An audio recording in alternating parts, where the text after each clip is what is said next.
Hi, welcome to a review of a true Australian true crime book, In the Dead of Night by Greg Haddrick. Thank you, Beck, for giving me this book. It was quite interesting. I did quite enjoy it. I didn't find it quite as short a read as advertised, but it was well worth reading. So this is a case that will be familiar to any Australian or Australian interested person watching this video, but probably not so much to other countries. It starts in March 2020 when a man called Russell Hill, a retired logger, packs his car, bids his wife goodbye. I guess he just wasn't into camping, and he heads out to camp in the national park at the remote Wonnangatta Valley. Can I just say how much I adore Australian place names? Wonnangatta, it's just marvellous. Anyway, for those people who don't know Australia, like I say, I think probably most of you, Victoria is one of the southern states. It's the state of which Melbourne is the capital. It's got some amazing bushland. I have gone bushwalking there. I used to live in Melbourne, but I'm not sure that I've ever been to Wonnangatta. It's in northeast Victoria, so closer to the New South Wales border, and Wonnangatta is known as the Alpine Shire. It is the Australian version of Alpine True, but it's also known as a very sought-after four-wheel driving destination. I was never as much of a four-wheel driver as I was a hiker in any case, so that I might have been there.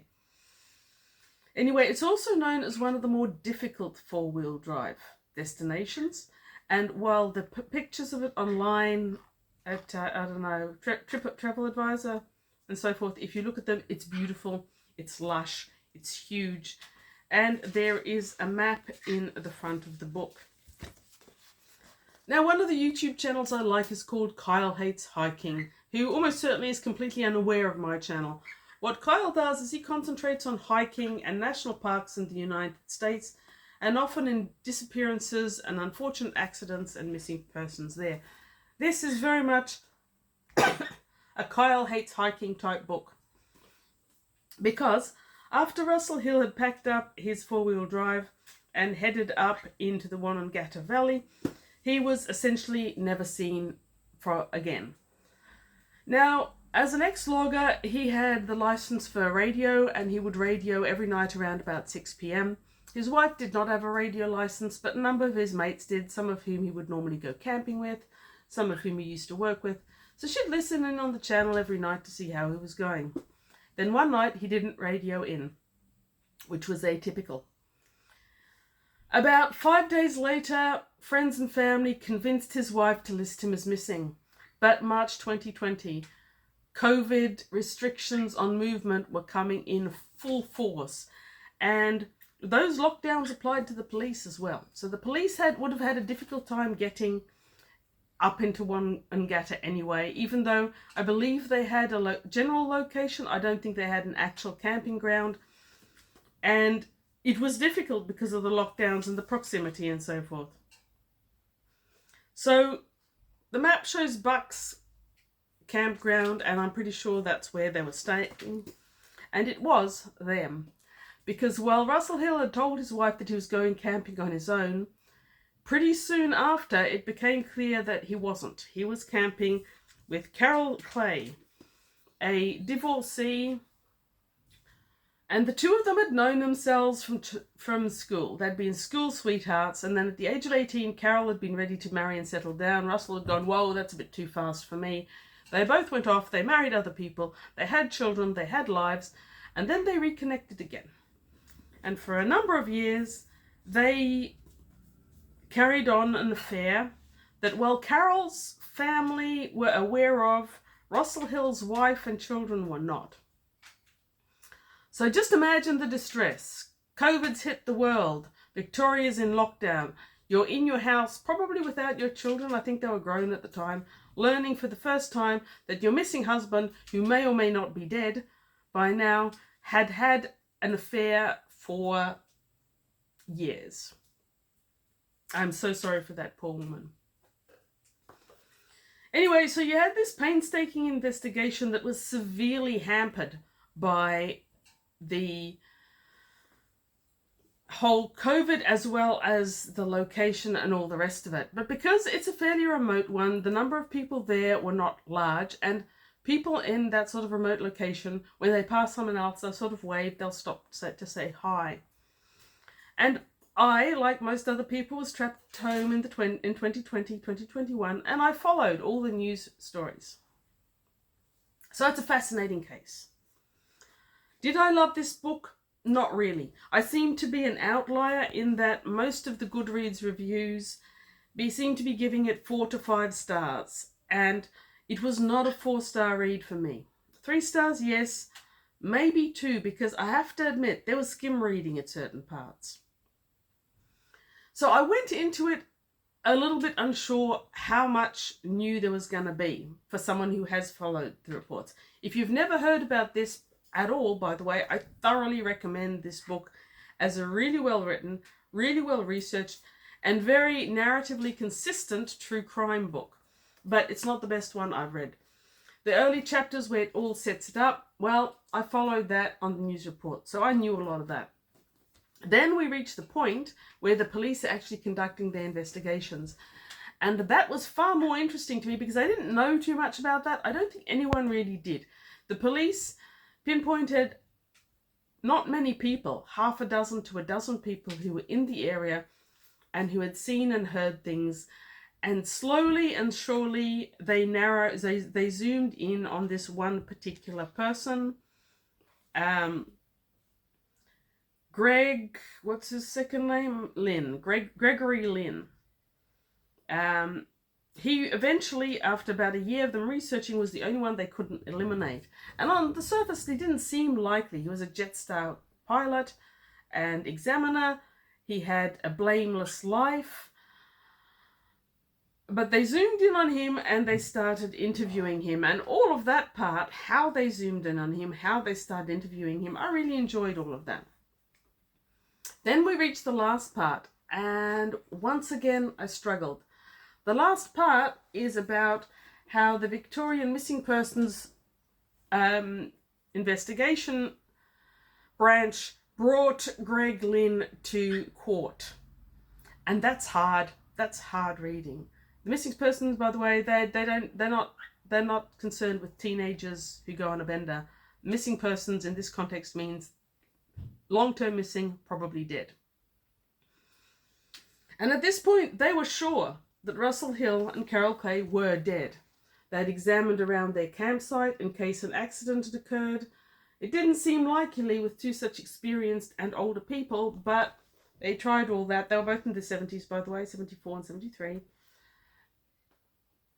They were quite certain by this time that they were dead. The story of how their campsite came to be found was interesting in itself, and here's a picture of that campsite. Everything that they owned had been thrown into the tent, and the tent had been fired. It had been fired so aggressively that there are streaks of burning up the side of the 4-wheel drive that was parked next to it. One of the things that had been thrown in there was a gas bottle. Maybe that was an explosion. Eventually, they lucked out in a couple of ways. A couple of small things were near a resort at the edge of one of the tracks. There were the CCTVs with number plate recognition. And the resort had those in order to eliminate people doing a runner. Which is nasty. That happens, but it does. And so they identify Greg Lynn's vehicle as leaving, and much more damningly, when they finally got the licenses together to track a phone, they tracked Russell Hill's phone as travelling along that road at exactly the same time. So they were zooming in on Greg Lynn, and this is him wearing a mask during his police investigation. But they didn't have a lot of evidence, and they didn't have bodies. So when they started bringing Greg Lynn in for questioning, they were basically trying to get him to confess or admit or point out the bodies. And that leads to my deep frustration with the last part of the book. So the last part of the book is about trial, and a word about our trial system. There's 2 types of justice systems in the world. There's the inquisitorial and there's the accusatorial. And while the inquisitorial sounds horrible and like a function of the Spanish Inquisition, it's far from that. It's a basic system where you sit down, and I've actually attended an inquisitorial minor trial at one stage. The most important person there, most experienced, best paid, is the judge. He comes in, he sits down, and he starts questioning people with the aim of finding out what happened. It's taking the most experienced person in the room and putting him to full use. This is the style that parts of the Mediterranean, including Italy, have. It is not the style that Australia has. Australia, like the whole Commonwealth, inherited the accusatorial system from England, which, as many books that I've read point out, it's basically the witch trials with added case law. And so what you have is the judge sitting there. He can't question people. He can't do anything very much. And you've got two exceptionally high-paid lawyers treating it basically like a poker game. They're fighting against each other. It's a war for the one to win. It's not about discovering the truth. It's about the better representative and the more expensive representative and who could afford them. I've got serious issues, as you can tell, with the Commonwealth notion of justice. And while I acknowledge that you can't shut the whole thing down and start from zero, and that there are a whole heap of measures in place to reduce the damage that is done under this system, this book is a perfect example of just how much damage that can do. So after many, many hours of questioning, when there's transcripts in here, the police finally get a certain amount of information from Greg Lynn that does lead to the fact that he's definitely killed and disposed of the bodies of these two people, though he claims it wasn't murder, self-defense, accident, whatever. He claims all sorts of things, and that changes over time. He lied to the police first, of course, and that too is damning if it appears in court.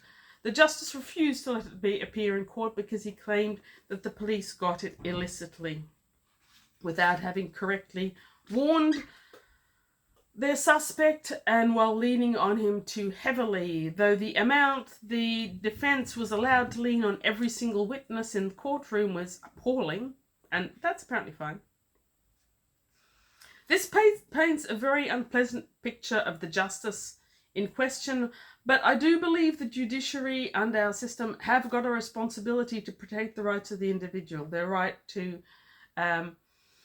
be monitored, which Greg Lynn's family were, the right to have a fair trial and all the rest of it. They have to protect those things because our system does not inherently protect them in any way.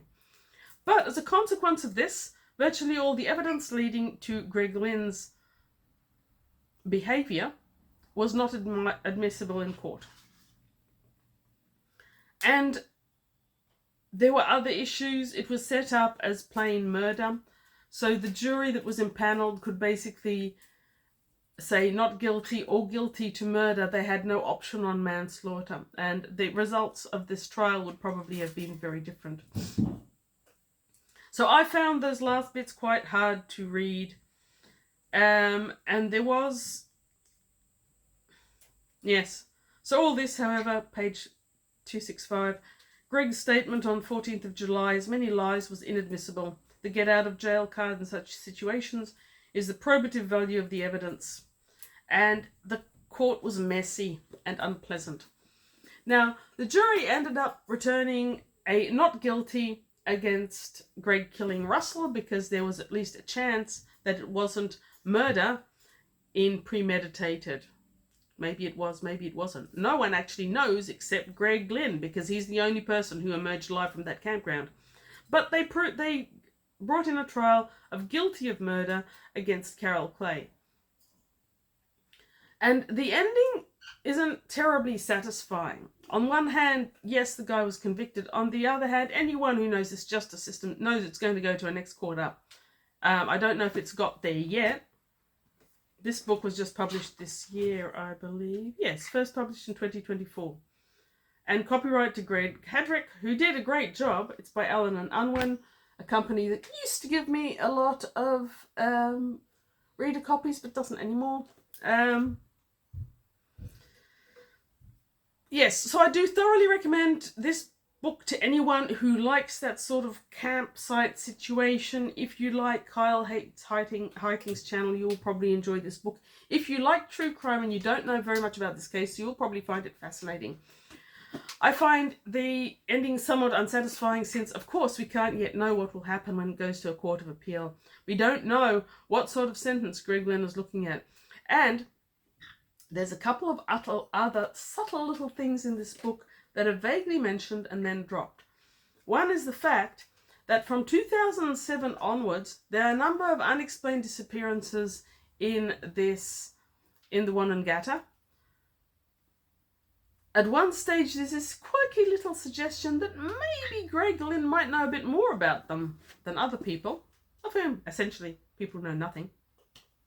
Because 2007 was the time when he came back from an overseas assignment, and only after that did people keep on dying. Disappearing, not dying. No bodies.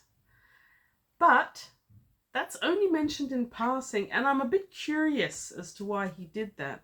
I wonder if he is actually on the radar for missing persons for some of those other cases, or if it just happened to be an interesting aside, proving how difficult a location the Wonnangatta can be.